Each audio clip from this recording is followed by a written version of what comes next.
विधान परिषद निवडणूक महायुतीतला तिढा आज सुटणार अशी माहिती आता मिळते। मुख्यमंत्री देवेंद्र फडणवीस यांनी महायुतीची बैठक बोलावली। दोन्ही उपमुख्यमंत्री रवींद्र चव्हाण, सुनील तटकरे, उदय सामंत या बैठकीला उपस्थित राहणार आहेत। पुणे, नाशिक आणि संभाजीनगरच्या जागेवरून शिवसेना आणि भाजपमध्ये सध्या रस्सीखेच पाहायला मिळते। या सगळ्या संदर्भात अधिकचे अपडेट्स देत आहेत आमचे प्रतिनिधी मनोज दाळकर। मनोज, आज महायुतीची बैठक आहे, किती वाजता ही बैठक होणार आहे आणि नेमका काय निर्णय होऊ शकतो?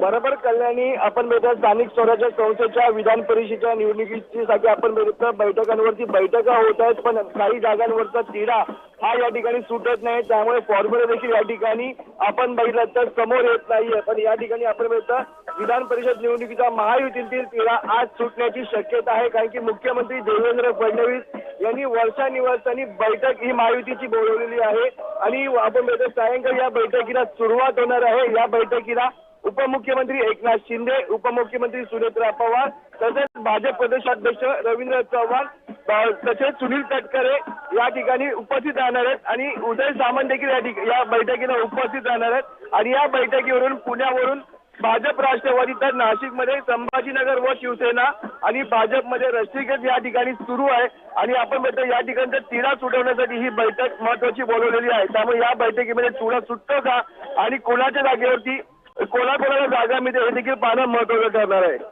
नक्कीच काही जागांचा तिढा पाहायला मिळतोय, बैठकीत काही तोडगा निघतो का याकडे लक्ष असणार आहे। मनोज, धन्यवाद माहितीसाठी। तर विधान परिषद निवडणुकीसाठी भाजपची रात्री उशिरापर्यंत खलबत झाली।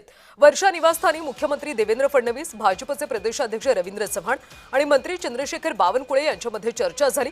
संभाजीनगर, नाशिक आणि पुण्यातल्या जागेवरून महायुतीमध्ये रस्सीखेच पाहायला मिळते।